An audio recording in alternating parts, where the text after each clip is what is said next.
सर्वव्यापेकचिद्रूप स्वरूपाय परात्मने स्वोपलब्धि प्रसिद्धाय ज्ञानानंदात्मने नमः।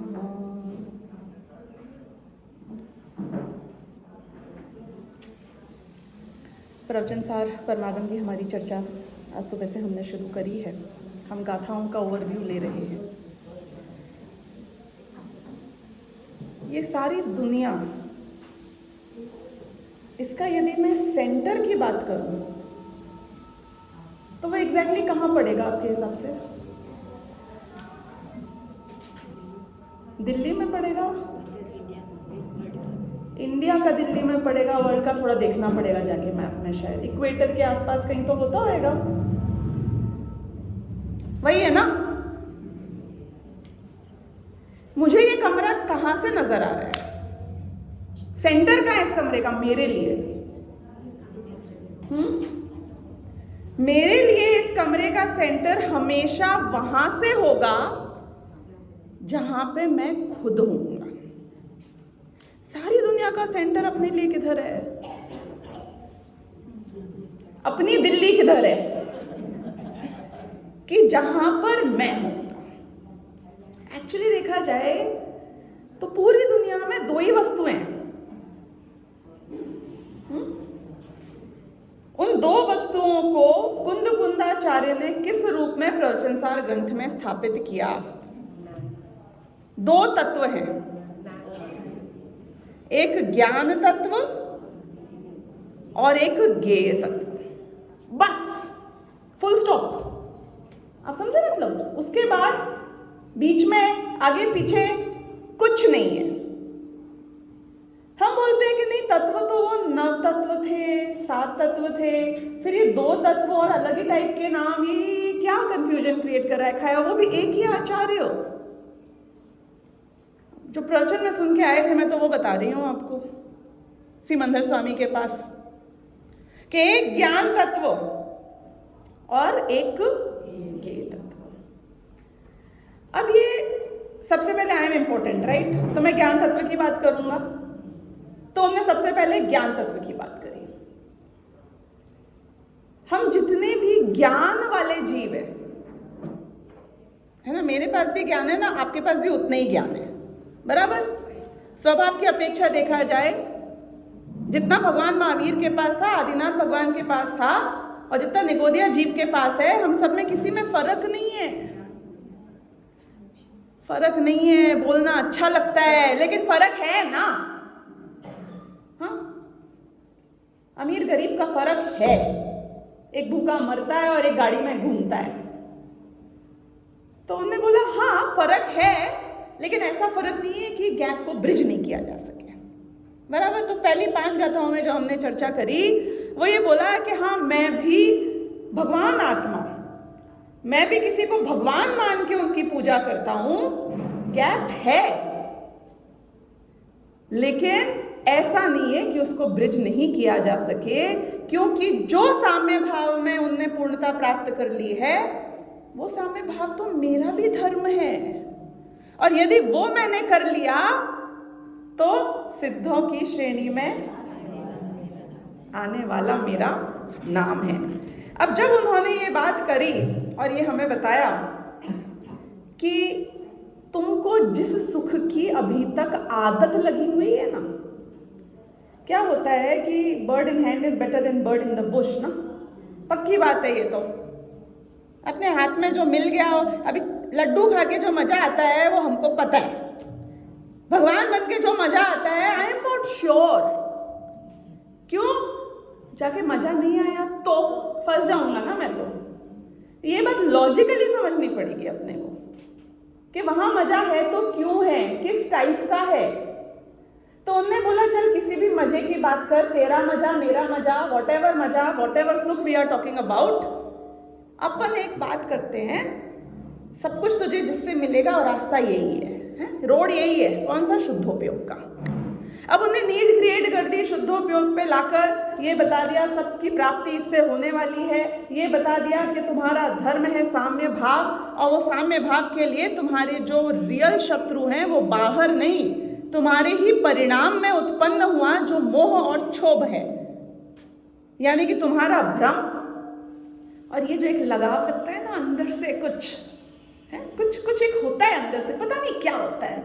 स्वाध्याय कर रहे हो बैठ के शांति से, अपना बच्चा बोले बहुत भूख लगी है खाना दे दो, पता नहीं क्या होता है अंदर से, कुछ होता है ना अंदर से, हम अपनी पुस्तक बंद कर देते हैं और जाके पहले उसे खाना दे देते हैं। ये क्या है? गाड़ी में जाते वक्त भूखा बच्चा आया था, खाना दे दो, कुछ नहीं कर रहा था मैं, पैसे भी थे, मुझे भूख लगी है माता थोड़ा खाना दे दो, खिड़की बंद करो, उधर देखो। कुछ था जो यहाँ नहीं था और कुछ है जो वहां बच्चे के लिए है। राग वाग ठीक है, आप शब्द बोलते हो, वो शब्द फील तो करें भाई, किस राग की बात हो रही है। ये जो कुछ एक खिंचाव है ना चीजों के प्रति, ये कह रहे हैं वो खिंचाव कब खत्म होएगा। सारी दुनिया बोलती है राग नहीं हो, राग नहीं हो, राग नहीं हो, हम भी चाहते हैं राग नहीं हो, राग नहीं हो, राग नहीं हो, पर राग कमबख्त, हाँ, खत्म ही नहीं होता है। कैसे खत्म करूं इसको मैं? कोई जाप बता दो, कोई अंजनगिरी बता दो, मतलब कुछ बता दो आप, तो बस हम फॉलो करने के लिए तैयार हैं। उनने बोला नहीं नहीं, इसके लिए तुम्हें भ्रम खत्म करना पड़ेगा। और ये भ्रम रूप से परिणमित कौन हो रहा है कि भाई तू खुद, कोई और ने आके तेरे आंख के सामने एक अंधकार तो नहीं कर दिया है ना। हाँ, मेरे आंख के सामने किसी ने कोई एक पर्दा डाल दिया होकर डाला है ना।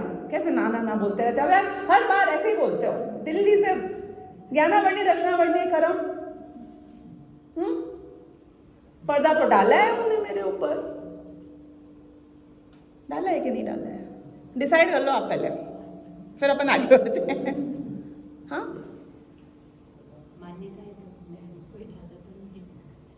अरे ज्ञानावर्णी दक्षिणावर्णी करम भी भूत है, वो ही सुबह वाला। हाँ, वो डिसाइड नहीं करता है कि मेरे साथ क्या होएगा। मैं दबूंगा, दुनिया है ना कुत्ते की तरह। क्यों? तू डरेगा तो दुनिया तेरे को डराएगी, तू कर्मों से डरेगा, कर्म तुझे डराएगा। कर्म कौन? बेचारा जड़, उसके पास तो इतना ज्ञान भी नहीं है 2 पैसे का जितना ज्ञान अपने पास है। बोलो आप, कैसा शत्रु है मेरा? दीवार है, दीवार है। दीवार सिर फोड़ती है कि नहीं फोड़ती है? बताओ आप मुझे। हाँ, दीवार सिर फोड़ती है कि नहीं फोड़ती है? तुझ पे डिपेंड करेगा ना। ट्राई कर लो इस खंबे के ऊपर सिर फोड़ता है कि नहीं फोड़ता है।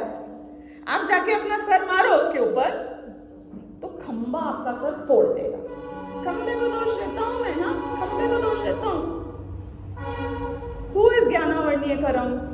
सम पुद्गल परमाणु इन सम प्लेस जो अपने हिसाब से मेरे को देख के कन्वर्ट होते रहते हैं। हाँ, अपने एक्सप्रेशंस चेंज करते रहते हैं। एक मिरर है, मिरर, मैं मिरर को देख के हंसती हूँ तो मिरर हंसता है।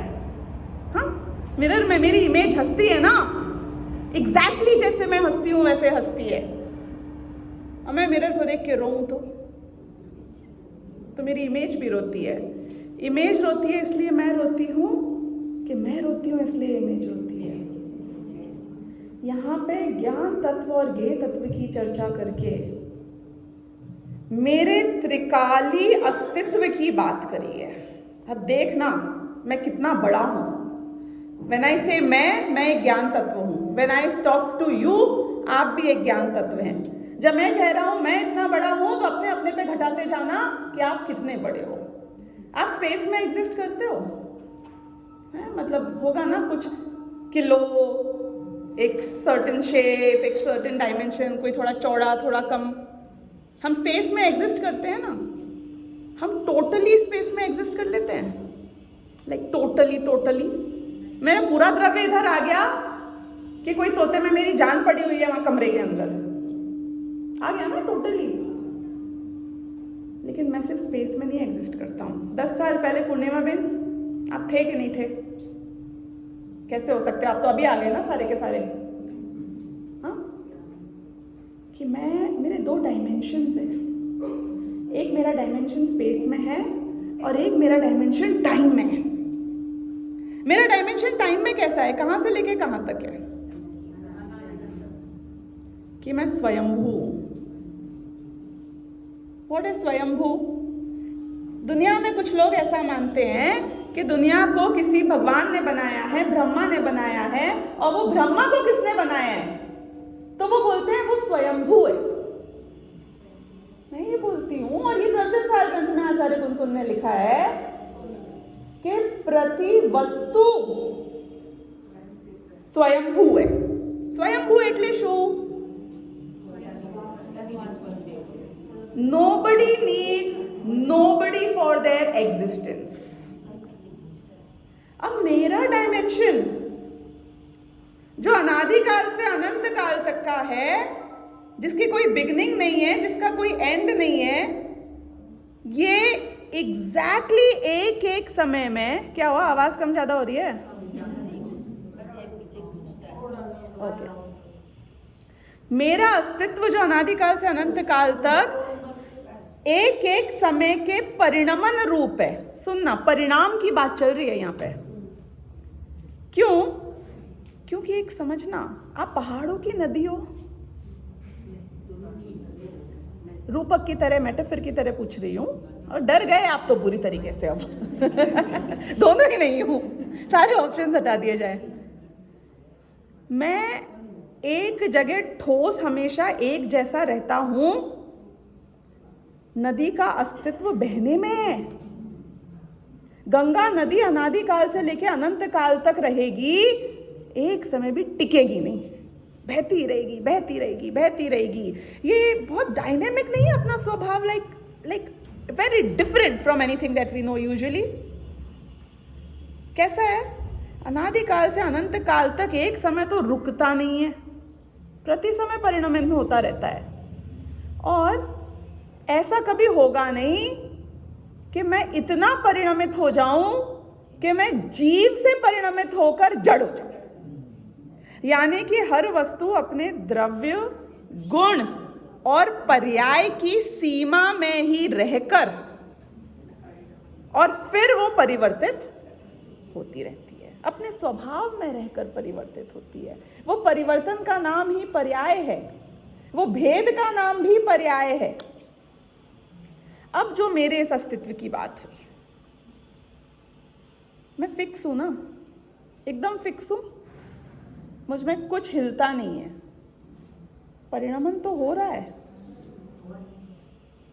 स्वभाव रूप से नहीं हिलता है, लेकिन जिस रूप से परिणमन हो रहा है वो सर्टेन उस काल का जो अवस्था है वो मुझ में आज है कि नहीं है। जैसे कि मैं अभी का अभी ऐसा पूरा हूं, बताओ मुझे है? कल ही मुझे विचार आ रहा था गाड़ी में कि ये पत्थर है ना, रोड के ऊपर पत्थर है, जो ये पत्थर की नियति है कि नहीं है कुछ ना कुछ? हाँ, कुछ तो होता है ना हर पत्थर का। अभी हमने बहुत बढ़िया भजन भी सुना, वो पत्थर कहाँ पहुंच जाता है, नियति है ना उस पत्थर की। पत्थर ने किया क्या था, मुझे ये बताओ। वो पत्थर ने मूर्त बनने के लिए क्या किया या क्या करता है, उसका भविष्य कौन निर्धारित करता है? किसी परमाणु को आज तक उसकी फ्यूचर प्लानिंग करने की आवश्यकता नहीं पड़ी, बराबर? किसी 1 साल के बच्चे ने अपनी प्लानिंग करी होगी लाइफ में, फ्यूचर की, प्रेजेंट की, पास्ट की, कोई भी चीज की, कुछ सोचा विचार किया, अपने माँ बाप कुछ डिसाइड किया, किधर पैदा होना है, क्या करना है, नेक्स्ट कल के खाने की व्यवस्था होगी कि नहीं होगी। मेरा जो 3 काल का अस्तित्व है, प्रति समय का जो परिणाम है, उसमें मुझे कुछ करने की आवश्यकता है, तब होगा कि मैं कुछ नहीं करूंगा तो भी वो परिणाम अपने काल में होएगा। जब पत्थर का हो जाता है, मेरा नहीं होएगा। हाँ, लो भाई, कर लिया, थोड़ा ऊंचा भी कर लिया। माइक टेस्टिंग, अब ठीक आ रही है आवाज? चलो बढ़िया। अब आप मुझे बताओ कि इस समय मुझे माइक टेस्टिंग करनी थी, ये अनादिकाल से अनंत केवलियों ने प्रति समय जाना था कि नहीं जाना था? ये बदल सकता था क्या? 1 साल के बच्चे ने अपनी प्लानिंग करी होगी लाइफ में, फ्यूचर की, पास्ट की, कोई भी चीज की, कुछ सोचा विचार किया, किधर पैदा होना है, क्या करना है, नेक्स्ट कल के खाने की व्यवस्था होगी कि नहीं होगी। मेरा जो 3 काल का अस्तित्व है, प्रति समय का जो परिणाम है, उसमें मुझे कुछ करने की आवश्यकता है, तब होगा कि मैं कुछ नहीं करूंगा तो भी वो परिणाम अपने काल में होएगा। जब पत्थर का हो जाता है, मेरा नहीं होएगा। हाँ, प्रवचन सार ग्रंथ में ज्ञान तत्व और ज्ञेय तत्व का ऐसा अस्तित्व स्थापित किया गया है, एक दूसरे से टोटली इंडिपेंडेंट और खुद अपने आप में इंडिपेंडेंट, ऐसा त्रिकाली ध्रुव अस्तित्व बताया गया है कि जिस समय जो परिणाम जिस प्रकार से मेरा हो रहा है, किसी का भी हो रहा हो, माइक का हो रहा हो, पत्थर का हो रहा हो, आपका हो रहा हो, यू हैड अ चॉइस कि तुम गर्दन हिलाओगी कि नहीं हिलाओगी। आप चाहोगे, आप नहीं चाहोगे, वो होगा, अपने आप होगा। सहजता नहीं करो के करो, पॉइंट वो नहीं हो रहा है। ये भ्रम है, ये जो हम ये सोचते हैं कि मैंने किया है। इसका मैं एक आपको लाइव और एकदम क्या प्रैक्टिकल एक डेमोन्स्ट्रेशन बताती हूँ, लाइफ में करके देख लेना, आपको समझ में आ जाएगा कैसे दुनिया में वस्तुएं अपनी होती हैं। आज आपको बाथरूम लगेगी ना थोड़ी देर बाद, एक बार अपने मन में ऐसे एकदम रेजोल्यूशन करना स्ट्रॉन्ग कि मैं नहीं जाऊंगी, नहीं जाऊंगी, मैं बोला नहीं जाऊंगी, पुरुषार्थ नहीं करूंगी। हाँ, डिसाइड करना एक बार, क्या क्या जाता है, क्या ट्रायल ही तो मारना है ना, किसी को बोलना नहीं, अकेले चुपचाप रूम में जाके ट्रायल करना। मैं नहीं करूंगी, मेरे अगले समय की अवस्था में नहीं है जाना। करना 5 मिनट करना, 10 मिनट करना, 15 मिनट करना, एक पॉइंट के बाद पता है क्या होएगा? हाँ, अरे वो जो कछु होएगा, पर एक्चुअली में क्या होएगा आप मुझे बताओ। हैं? आपके विचार नहीं नहीं नहीं नहीं करते रहेंगे और आप उठोगे और जाओगे और निपटाओगे। मैं तो नहीं चाहता था ना जाना, मैं तो सोच लिया था ना नहीं जाऊंगा, ऑटोमेटिक। प्रति समय का परिणाम ऑटोमेटिक है। हम कई बार ये सोचते हैं ना, देखो क्या आइडिया आया, देखो आया आइडिया, तेरे द्रव्य में परिणमन हुआ है वो बात अलग है, लेकिन वो आइडिया तुझे अभी ही कैसे आया? बीज बोया था आइडिया का, क्या किया था? क्लिक हुआ, क्लिक। कभी क्लिक होता है, कभी क्लिक नहीं होता है, कैसे होता है ये? हाँ, डेमोन्स्ट्रेट करके बताओ आप मुझको। ऐसे आत्मा की अनुभूति जब होती है तब क्लिक हो जाती है, और नहीं होती है तो नहीं होने वालों को नहीं होती है। प्रति समय एक एक परिणाम स्वभाव है मेरा, कॉम्प्रोमाइज नहीं हो सकता है, ये बदल नहीं सकता है। ये शुभ रूप से परिणमित होएगा तो मुझे शुभ कह देना, ये अशुभ रूप से परिणमित होएगा तो मुझे अशुभ कह देना, और यही धर्म रूप से परिणमित होएगा तो यही धर्म के रूप में हो जाएगा। तो क्या बताया इन्होंने कि जो द्रव्य जिस रूप से जब परिणमित होता है वो वही होता है, उसके अलावा कुछ नहीं होता है, क्योंकि परिणाम मेरा स्वभाव है। अब उनको ये बताना पड़ा 10वीं गाथा में आकर। आपको कहानी ख्याल आ रही है ना, लिंक। अब हम गाथाएं और उसकी डेप्थ नहीं कर रहे हैं, हम ओवरव्यू देख रहे हैं। तो उनने बोला कि आप चाहो कि ये बदलाव मुझसे बाहर रह जाए, मैं तो ज्ञायक स्वभावी हूं, तो मैं सिर्फ ज्ञायक में रहता हूं, तो मैं नहीं बदलूंगा ना। कि मैंने कहा ना, बाथरूम रोक के देख लेना, परिणमन के बिना रह ही नहीं सकता है जीव। आपके विचार परिणमित हो रहे हैं, शरीर के परमाणु परिणमित हो रहे हैं, शरीर के परमाणु आपकी नहीं सुन रहे हैं, आपकी बात शरीर नहीं सुनता है। ये आप एक पूरी दुनिया को अनंत इंडिपेंडेंट परमाणु और जीव द्रव्यों के रूप में देख पा रहे हो यहां पर। क्योंकि ऐसे लोग हैं जो सोचते हैं, ऐसे धर्म हैं, ऐसी मान्यताएं हैं कि हम तो नित्य नित्य को जीव मान लेंगे और अनित्य को डाल देंगे पर्याय में, और पर्याय को कर दिया जीव से बाहर, गेट आउट, निकाल दिया हमने। अब जीव जीव रह जाएगा और शांति बनी रहेगी। अरे सिद्ध बन जाएगा लेकिन परिणमन खत्म नहीं होएगा। तो इनने कहा अणत्थि विना परिणामम अत्थो, बिना परिणाम के अर्थ नहीं होता, कोई पदार्थ नहीं होता है? हमारी आदत है ना, क्या अच्छा मुझ में परिणमित नहीं हो है, उनके हम दुनिया को देखते हैं, दुनिया को उंगली रखते हैं, उनके तो हो रहा है, चल रहा है। सुमेरु पर्वत तो कभी नहीं परिणमा, वो तो वैसा का वैसा है, मैं भी नहीं परिणमित होऊंगा, मैं भी वैसा का वैसा रहूंगा। तो उन्होंने बोला भाई साहब कोई भी अर्थ को बता दिया ना, यहाँ एक की बात नहीं कर रही है, जीव की बात नहीं कर रहे हैं, पुद्गल की बात नहीं कर रहे हैं, कि बिना परिणाम के कोई अर्थ हो ही नहीं सकता है और अर्थ के बिना परिणाम नहीं हो सकता है। अब ये अलग गजब की बात बोलती है। देखो आप बताओ, ये पूरी दुनिया में, पहले उदाहरण दे रही हूँ फिर सिद्धांत बताऊंगी। आपको पता है सिर्फ डेड बॉडीज हैं या लाइव बॉडीज हैं और कुछ नहीं है, बराबर छे जयती बेन गुजराती में पूछू छू है ना? नहीं आई आपको बात समझ में? एक चीज मुझे बताओ जो डेड बॉडी नहीं हो या अलाइव बॉडी नहीं हो।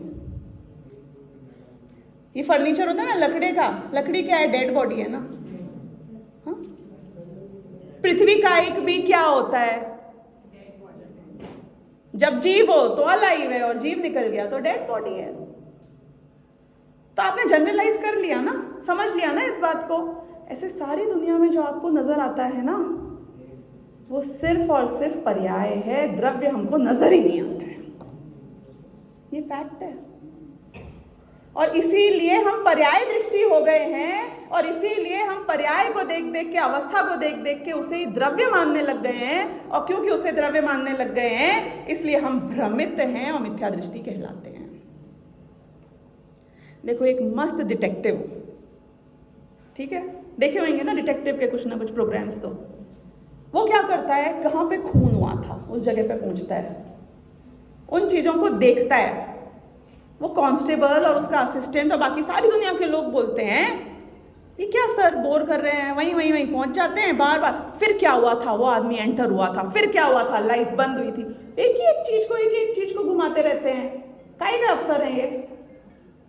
वो क्या कर रहे होते हैं आपको पता है? कि दुनिया को जो दिख रहा होता है वो जानता है कि ये सत्य नहीं है। सत्य वो है जो इससे पहुंच सकता हूं और सत्य कुछ है जो इसके बियॉन्ड है। वो इसलिए अफसर है क्योंकि वो ये सिम्टम्स को देखकर, इन चीजों को, इन पर्याय अवस्थाओं को देखकर द्रव्य तक पहुंच जाता है, उसका अनुमान लगा लेता है और खूनी को पकड़ लेता है। अज्ञानी कौन है? जो अवस्थाओं में उलझ कर रह जाता है, अवस्थाओं को ही, द्रव्य अवस्थाओं का ही अस्तित्व, अवस्थाएं ही दुनिया है और ऐसा ही उसका स्वभाव है ये मानकर अवस्थाओं में बिजी रहता है दिन रात। ज्ञानी कौन होता है? कि वो अवस्था देखकर द्रव्य तक पहुंच जाता है, द्रव्य का अनुमान लगा लेता है। तो आपको बताना तो पड़ेगा ना भगवान को कि यदि कोई परिणाम है तो समझ लेना, नजर नहीं आए लेकिन द्रव्य होगा, क्योंकि बिना द्रव्य के कोई अवस्था नहीं होती है। दोनों ही तरफ घटित होएगा ये। ना ऐसा प्योर द्रव्य मिलेगा कि सिंपल रखते ना, कॉम्प्लिकेट क्यों किया, द्रव्य दे दो प्योर फॉर्म में, काम खत्म, झगड़ा खत्म। क्या अपने पिताजी की दुकान है ना। वस्तु का स्वरूप तो जो है वो है। तुम्हें समझना है तो तुम समझो। सीधे सीधे खूनी आता और खून कर देता ना, इन्वेस्टिगेशन करने वालों की जरूरत ही नहीं पड़ती। अभी दुनिया मत बदलने की सोचे, तेरे को सब बदल देना है। नहीं, परिणाम वस्तु का स्वभाव है। हम खुश हो जाते हैं, मैं I will change the world, परिणाम है ना स्वभाव। हमको लगता है तो मैं बदल देता हूं। Be the change you want to see. Change change change, मतलब ये दिमाग में चेंज को हमने सिर्फ स्वीकार नहीं किया उसके अस्तित्व रूप से, चेंज का अर्थ समझा कि मैं बदल दूंगा। चेंज की बात आती है लेकिन चेंज तुम कर सकते हो, ये बात जैन शास्त्रों में नहीं आती है। चेंज को तुम जान सकते हो क्योंकि तुम कौन हो? ज्ञान तत्व। तुम चेंज तत्व नहीं हो। मतलब समझ में आया? मैं चेंज तत्व नहीं हूं। हमारे भगवान तो होते होंगे ना अनंत वीर्य वाले, कि भगवान तक क्यों जाते हो, कि जाना पड़ेगा ना, अनंत वीर्य है उनके पास में, जाएंगे वो यहाँ पे, भगवान तक भी जाएंगे। कि अनंत वीर्य प्रकट कर लेते हैं तो भी चेंज नहीं करते हैं। जो चेंज होता है उसको जान लेते हैं। इनफैक्ट खुद इस तरीके से चेंज होते रहते हैं जान जान कर। तो ये बात यहाँ पे आई कि जो द्रव्य होता है वो द्रव्य गुण पज्जयत्थो अत्थो, द्रव्य गुण पर्याय तीनों का मिलाकर पदार्थ होता है। यानी कि एक यूनिट, एक एंटिटी किस लेवल पे जाके टोटल इंडिपेंडेंट और कंप्लीट होती है? एक द्रव्य पे खाली जाकर द्रव्य अंश पे जाकर एंटिटी एंड नहीं होती है, एक गुण अंश पे जाके एंटिटी एंड नहीं होती है। ज्ञान अपने आप में कोई द्रव्य नहीं है, let me tell you that. ये आने ही वाला है आगे, अभी उनको पता है आप कहाँ कंफ्यूज हो गए। एक पर्याय अपने आप में एक एंटिटी नहीं है, द्रव्य गुण पर्याय तीनों की मिलाकर एक एंटिटी है। तो मैं बोलता हूं कि मैं एक अर्थ हूं, मैं एक द्रव्य हूं, और मैं अपने आप को बिना पर्याय वाला द्रव्य समझूं तो मेरा ज्ञान मिथ्या है। मैं अपने आप को बिना द्रव्य वाली पर्याय समझूं तो मेरा ज्ञान मिथ्या है। ये सब कुछ मिलाकर मेरा अस्तित्व बनता है। प्रमाण का विषय बताया था, ये प्रमाण के विषय की बात चल रही है। अस्तित्व की निवृत्ति, how is an entity formed, all inclusive of द्रव्य गुण एंड पर्याय। तो जो बात हमने अब शुरू करी ही थी, बात तो धर्म से शुरू हुई थी ना। धर्म को बताते हुए परिणमन स्वभाव पे आकर और बिना द्रव्य के परिणाम नहीं होता है, ये बात आई थी। तो वो वापस समेट रहे हैं अपने विषय को 11वीं गाथा में और बोलते हैं कि इसलिए धर्म रूप से, नेक्स्ट पे जाओ वहां पर, इसीलिए धम्मेण परिणदप्पा अप्पा जदि शुद्ध संपयोग जुदो, कि धर्म रूप से परिणमित जो आत्मा होता है, तीन बताए थे ना, एक धर्म रूप से, एक शुभ रूप से और एक अशुभ रूप से। तो अब वो बता रहे हैं कि जो आइडियल फॉर्म है ना धर्म वाला, let's talk about the good ones first, कि धर्म रूप से जो परिणमित होता है आत्मा, उसको क्या मिलता है कि यदि वो, there are two types of धर्म रूप से परिणमित हुआ आत्मा। सुनना ध्यान से, क्यों? क्योंकि यहाँ पे धार्मिक कौन था आपको याद है? न धर्मो धार्मिक ही बिना, हमने बात की थी ना सुबह, भूल गए? तो बताओ कौन है जो धर्म के साथ में रहता है, जो धर्म को करता है? कौन? नाम बता दो ना।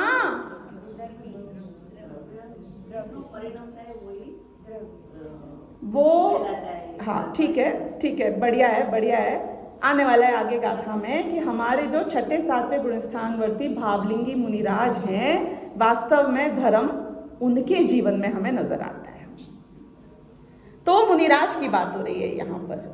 तो वो जो धर्म रूप से परिणमित हो रहे हैं ऐसे मुनिराज, यदि शुद्ध संप्रयोग युतो, यानी कि शुद्धोपयोग में कंटिन्यूअसली रहते हैं, तो वो पावदी निर्माण सुहम, यानी कि मोक्ष को प्राप्त कर लेते हैं। और यदि थोड़ा सा, आपको पता है संसार शब्द का अर्थ क्या होता है? संसरण।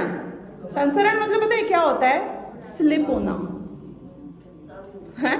और जो शुद्धोपयोग से फिसल जाता है, स्लिप हो जाता है, तो स्लिप होकर शुभोपयोग में आ जाता है, तो वो बोलते हैं कि अगर तुम शुभोपयोग जुत्तो, यानी कि शुभ उपयोग से युक्त रह जाते हैं वो धार्मिक जीव, धर्म रूप से परिणमित आत्मा, तो सग्ग सुहम, यानी कि स्वर्ग के सुख को प्राप्त करते हैं। अब देखो, आचार्य कुंद तो आपको बहुत होशियार समझते थे, इसलिए उनने तो सूत्रों में और सिग्नल्स में बात कर दी। आचार्य अमृतचंद ने देख लिए थे शिष्यों को कि वो कितना समझते हैं और किस चीज़ का क्या अर्थ करते हैं, इसलिए उनने टीका में एकदम क्लैरिफाई कर दिया, पहले भी और यहाँ पर भी, जहाँ भी स्वर्ग सुख की बात आई, कि वो स्वर्ग के जो सुख हैं उसकी अग्नि में जलते हैं, उसमें तपते हैं। क्यों? क्योंकि उसकी चर्चा आगे शुभ परिणाम अधिकार में आने वाली है, तो उसकी हम चर्चा तब और डिटेल में करेंगे। पर अगर तुम्हारे मुंह में लाल टपकती हो स्वर्ग सुख को जान जान के देख के, तो वो बोलते हैं we will handle that and tackle that also very soon, don't worry. अब उन्होंने बोला कि अच्छा आपने ये शुद्धोपयोग की बात कर दी, शुभोपयोग की बात कर दी, वो अशुभ वाला भी तो था परिणमित होने वाला, व्हाट अबाउट दैट? एक बात समझ लेना, या तो आप आर होगे या आप पार होगे, बीच में रहने की व्यवस्था नहीं है। मतलब या तो शुद्ध में चले जाओ, चलो तो ओके, यू आर आउट। अगर शुभ में हो और शुद्ध में नहीं जा पा रहे हो, तो गारंटी में कहाँ होगे शुभ से? हर अंतर मुहूर्त में। पता है, एक अंतर मुहूर्त तक शुभ यदि कंटिन्यू हो जाता तो अनंत काल के लिए मैं शुभ में रह लेता, क्योंकि ये जीव का स्वभाव है। लेकिन अंतर मुहूर्त तक कंटिन्यू शुभ नहीं रह सकता है। कोई भी सर्वार्थ सिद्धि के देव भी ले आना, वो अशुभ में जाता ही जाता है, भले एक समय के लिए जाए। तो व्हाट अबाउट अशुभ? What about the lesser privileged ones which are left out now? तो वो बोले कि असुहोदयेन आदा कुणरो, अशुभ के उदय में क्या कहाँ जाता है कि अगर अशुभ रूप से परिणमित तो होता है, तो ये आत्मा कुनर यानी कि मनुष्य गति में भी, हम तो खुश थे ना मनुष्य गति में कि अरे कुनर, कु मनुष्य, लंगड़ा लूला, कुभोग भूमि वाला, मतलब बर्बाद मनुष्य जिसका जीवन जीने लायक ना हो, ऐसा या तो मनुष्य या फिर तिर्यक या फिर नारकी होके सहस्त्र यानी हजारों दुखों को भोगता है और हमेशा के लिए सदा भ्रमण करता ही रहता है, अत्यंतम यानी कि बहुत ही गंदे तरीके से, एंजॉय नहीं करता है। देखो एक पत्थर है, पत्थर को ऊपर उछाला तो वो पत्थर या तो कहीं एकदम स्पेस में पहुंच जाए तो शायद ऊपर ही ऊपर रह जाएगा यानी मुक्त हो जाएगा, तो और यदि ऊपर नहीं गया तो वो पत्थर कहाँ जाएगा मुझे बताओ, कितना ही ऊपर उछाल लो 100% नीचे ही जाएगा। तो अपन में से कई लोग थोड़ा क्या कंफर्ट जोन में आ जाते हैं, तो ऐसी बातें करने लग जाते हैं कि देखो मोक्ष का सुख तो आई एम नॉट श्योर, मिल जाएगा तो अच्छा है, आई डोंट माइंड, लेकिन देखो नरक ऑब्वियसली और तिर्यंश गति I am not very keen on, तो पर अपने को ये लाइफ चलती है actually, I am fine you know, जैसी लाइफ मेरी आज चल रही है, थोड़ा खुशी थोड़ा गम है, मतलब ये चलता है अपने को।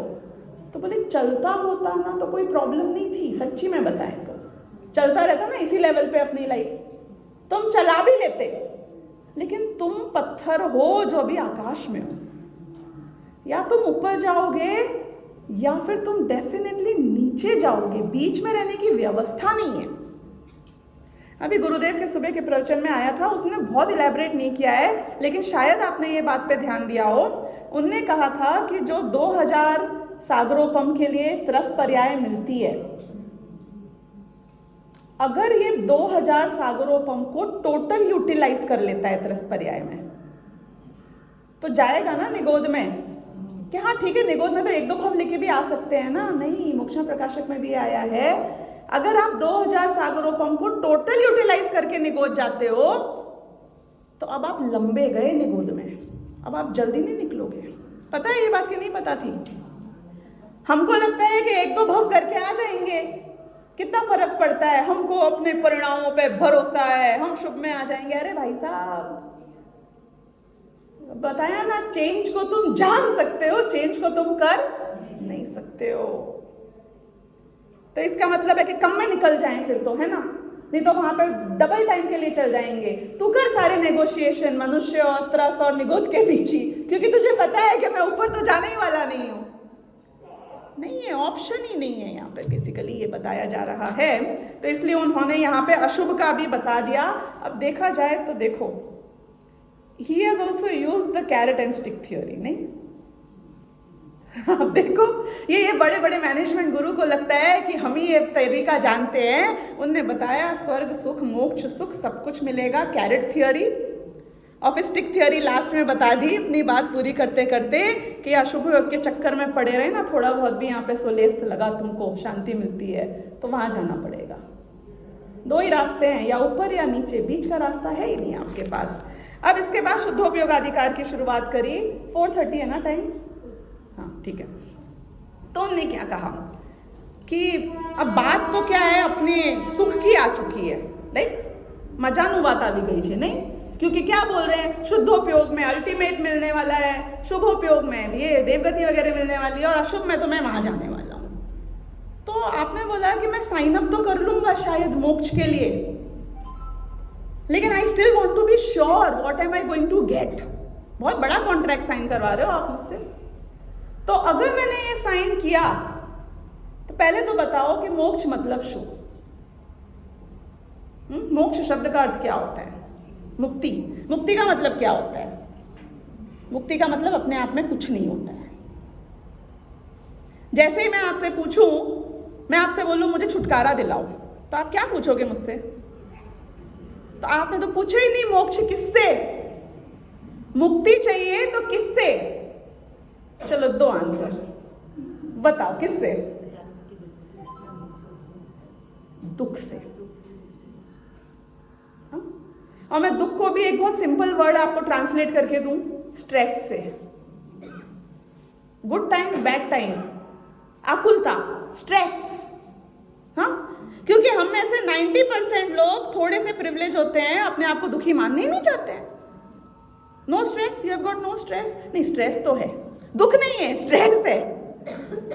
कि ये जो स्ट्रेस है ना, तो आप बोलते हो चलो ठीक है, मान लिया आपकी बात, लेकिन थोड़ा क्या है, नवा नवा होता है ना, थोड़ा एक्साइटमेंट होता है, कोई चीज़ मिलती है तो फिर बाद में धीरे धीरे क्या होता है, एक्साइटमेंट ढीला पड़ता चला जाता है। ये मोक्ष के सुख में मजा आएगा क्या? कितना एक्साइटमेंट होएगा, मतलब कुछ उल्लास आएगा क्या? तो वो बोलते हैं कि अतिशयम यानी अतिशय क्या आएगा, बहुत उल्लास आएगा, बहुत मजा आएगा। और बोले ठीक है, उल्लास आ भी जाएगा, भले ही आप बोलते हो तो हमने मान लिया, लेकिन एक बच्चे को खिलौना मिल जाता है तो उसका उल्लास कब तक टिकता है? Excitement fades away, right? तो पहले समय केवल ज्ञान होएगा, बहुत मजा आएगा। जरा सोचना एक बार कैसा लगता होएगा, एकदम से ऐसे कुछ फट जाता होएगा ना ज्ञान में, एकदम सब कुछ क्लियर क्लियर नजर आ रहा है, एक एक वस्तु नजर आ रही है, सब पता चल रहा है क्या हो रहा है। फिर दूसरे समय वही जान लो, हाँ, फिर तीसरे समय वापस वही जान लो, चौथे समय फिर वही जान लो। कॉन्ट्रैक्ट साइन कर रहे हो ना, पेन तो नहीं रख दिया बाजू में? कैसा, एक इमेजिन करो, अच्छा चाहिए मोक्ष सुख, पक्का चाहिए क्या? तो उन्होंने बोला नेक्स्ट कि देखो, ये जो मिलेगा ना तुम्हें मोक्ष का सुख, ये टेम्पररी नहीं है, ये परमानेंट है। ये तुम्हें विषयों के सुख की बहुत आदत पड़ गई है ना, तो विषयों के सुख में पहला लड्डू अच्छा लगता है और दूसरा लड्डू नहीं इतना लगता है और तीसरा बिल्कुल भी सजा लगता है, तो बोले ये विषयातीत है। जिस टाइप के सुख की तुम्हें आदत पड़ी हुई है, ये उस टाइप का नहीं है, ये अनुपम है। इसकी उपमा, इसके कंपैरिजंस बता नहीं सकते हैं तुमको हम। तो उन्होंने बोला कि तो कौन कौन लाके देगा, क्या मड़े बताओ, कॉन्ट्रैक्ट तो साइन कर दिया, अभी कहाँ जाके डिलीवरी लेनी है अपने को? हाँ, तो वो बोले कि जिस चीज में किसी की पराधीनता नहीं है तुझको, आद समुत्थम तुझ में से ही निकलेगा, कहीं बाहर से नहीं आने वाला है। तो ऐसा जो ये सुख है ये अनुपम है। और आप बोलोगे कि लेकिन ये हो तो गया, वहां पे जाके बोर हो गया, तो कि अनंत है, अनंत है, यानी कि एक बार होगा तो चलता रहेगा, चलता रहेगा। कि थोड़े हाई लोस तो होंगे ना सेंटिमेंट्स में, कि नहीं अवच्छिन्न है, एक जैसा परमानेंट, वैसा का वैसा सुख मिलने वाला है। अभी तो कॉन्ट्रैक्ट साइन कर लेंगे हम, ठीक लग रहा है सुनने में। तो वो बोल रहे हैं कि ऐसा सुख जो तुझे मिलेगा शुभोपयोग से नहीं मिलेगा। ऐसा सुख जो देवगति में मिलेगा उसमें ये सारी प्रॉब्लम होंगी, तुमने जितने FAQs किए ना अभी अभी, जितने कंसर्न्स आए, ये इश्यू वो इश्यू, सारे इश्यूज मिलेंगे स्वर्ग के सुख में, विषयों के सुख में, डिपेंडेंट वाले सुख में। लेकिन ये इंडिपेंडेंट वाले सुख में चिंता मत करना, ये कोई प्रॉब्लम नहीं होगी। और ये किससे मिलेगा? कि शुद्धोपयोग से मिलेगा। तभी हमने बोला कि ठीक है, तो फिर शुद्धोपयोग को साइन कर लेते हैं। अब थोड़ा समझाओ उसको भी कि उससे और क्या क्या फायदे नुकसान होते हैं। तो उन्होंने बोला कि पहले ये बात पूरी समझो कि कौन जीव हैं जो ये शुद्धोपयोगी होते हैं। क्यों? क्योंकि आपको सैंपल देखना होता है ना। आपने बोला ये प्रोडक्ट किसी ने यूज किया है, वो दिखाओ उनको रिकमेंडेशन। हमें कोई अपनी नजरों से दिखना चाहिए ना जो ये सुख को प्राप्त करने वाला है और बोले यस बिल्कुल ऐसा ही सुख प्राप्त होता है, तो अपन कॉन्ट्रैक्ट साइन करके मोक्ष पहुंच जाएंगे, सीधा इधर का उधर फंस जाएंगे। तो उन्होंने बोला कि जो श्रमण होते हैं मुनि, कि वो हैं जो कि ये शुद्धोपयोग में रहते हैं। तो कौन से श्रमणों को मैं शुद्धोपयोगी मानूं? क्योंकि फिर मैं अंधा होके पहुंच जाता हूँ। जिसको भी जो अपने आप को श्रमण कहता है या जो मुझे श्रमण के रूप में नजर आता है, मैं उसके चरणों में नमस्कार कर लेता हूँ और समझता हूँ कि मुझे ऐसा बनना है, और उनमें कोई कमजोरी होगी तो मैं वो भी पकड़ लूंगा। अब देखना इस गाथा में, 14वीं गाथा बहुत इंपॉर्टेंट है, क्योंकि सिर्फ ये श्रमण, ये एक तीर से दो निशाना करते हैं एक्चुअली में। ये सिर्फ ये नहीं बता रहे हैं कि श्रमण में ही शुद्धोपयोग होता है, वो ये भी बता रहे हैं कि श्रमण को क्या क्वालिफाइंग क्राइटेरिया क्या है, और वो ये भी बता रहे हैं कि तुमको भी वो अगर शुद्धोपयोगी श्रमण जैसा बनना है तो प्रोसेस के स्टेप्स क्या होंगे एक एक करके। तो क्या बताया उन्होंने हमें? उन्होंने बोला सुविदित पयत्थ सुत्तम। कि सूत्र क्या होता है? ये सूत्र है, प्रवचन सार सूत्र जी है, समय सार सूत्र जी है, तत्वार सूत्र सूत्र है। सूत्र यानी कि भगवान की वाणी को जो कॉन्साइज तरीके से मूल बात हमें बताई गई है, ये उन सूत्रों की, यहाँ प्रयोजनभूत सूत्रों की बात चल रही है कि उनको सुविदित यानी कि बहुत अच्छे तरीके से समझते हैं, पढ़ते हैं, पाठ करते हैं, रटते हैं, सुनाते हैं। ये नहीं कहा, क्या कहा? सुविदित, समझते हैं नहीं, अच्छे भले प्रकार से प्रॉपरली उसके भाव को समझते हैं और फिर पदार्थ को भी समझते हैं। देखो, एक आदमी को डॉक्टर बनना हो तो आप क्या करते हो? सर्जरी के टेबल पे तो नहीं भेजते हो, तो ये क्या पढ़ता रहता है बैठ के पूरे टाइम? ऐसे डॉक्टर बनते हैं कि हाँ पहले पढ़ना पड़ेगा, डेड बॉडी भी उसके हाथ में, वो भी जानवर की तब दी जाएगी जब एक लेवल की पढ़ाई कर लेगा। 30 साल लग जाते हैं डॉक्टर बनते बनते, उसके बाद भी नौसिखिया कहलाता है वो। तो मोक्ष का काम तुमको सीधे सर्जरी के टेबल पे कर लेना है। कैसे होएगा ये? कि पहले तुमको सूत्र पढ़ने पड़ेंगे, फिर वो सूत्र में स्किन पढ़ता है, समझो डॉक्टरी पढ़ने वाला तो स्किन पढ़ता है। तो कैसी स्किन पढ़ता है कि ये स्किन होती है, ये उसके टिश्यू होते हैं, ऐसे पढ़ता है कि वो सूत्र से पदार्थ को रिलेट करके इस स्किन की बात चल रही है। नहीं, एक सीक्वेंसिंग होती है, एक उसमें कनेक्शन होता है, एक रेलेवेंस होता है। तो सुविदित पयथ सुत्तम यानी कि जिनने सूत्र को पढ़ा है और सूत्र के अनुसार पदार्थों को भी देखा और समझा है। तो ऐसे, अब यदि ऐसे वो होते हैं तो हमको भी यदि उस रास्ते पे चलना है तो सबसे पहले क्या करना पड़ेगा? सूत्रों को पढ़ो, फिर अच्छे से पढ़ो और फिर उसको पदार्थ से कनेक्ट करो। इसीलिए आगे जाके लिखा है इसी ग्रंथ में कि स्वाध्याय करना चाहिए। तो हमारे लिए प्रोसेस स्टेप तो यही रहने वाला है। तो इनने बोला कि जो सबसे पहले ज्ञान दर्शन से समग्र तब होंगे जब उनने सूत्रों और पदार्थों को समझा है, क्योंकि अनादिकालीन मिथ्या दृष्टि जीव को और कोई तरीका नहीं है इस बात को समझने का बिना भगवान की वाणी के। और फिर उसके बाद में संयम तव संजुदो यानी संयम और तप से संयुक्त हैं। तो खाली ज्ञानी नहीं चलेंगे यहाँ पे, शुद्धोपयोगी ज्ञानियों को मोक्ष नहीं होता। मतलब जिनके सिर्फ एक कषाय चौकड़ी का नाश हुआ है उनके शुद्ध संप्रयोग से मोक्ष नहीं होता। वो यदि शुद्धोपयोग में लीन रह रहे हैं अपने महल में बैठकर तो उनका मोक्ष हो जाएगा कि नहीं होएगा? किसका होएगा?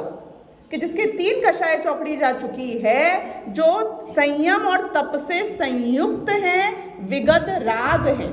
3 कषाय चौकड़ी के अभाव पूर्वक जितना वीतरागता होती है उतनी वीतरागता है। ऐसे श्रमण वो सुख और दुख में समता भाव रखते हैं, तो वो ही शुद्धोपयोगी कहे गए हैं।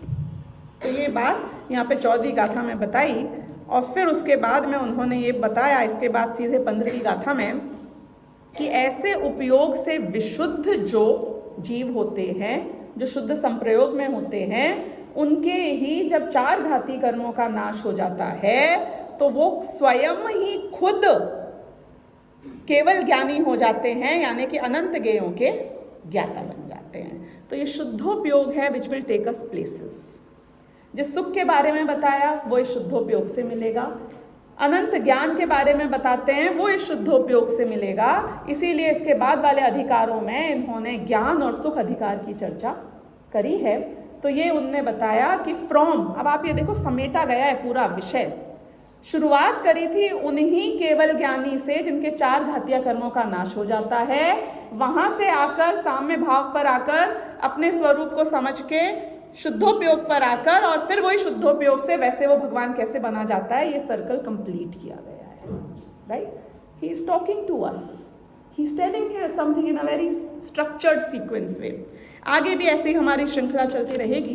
तो क्योंकि आज का समय पूरा हो गया है तो हम चर्चा आगे करेंगे 16वें से।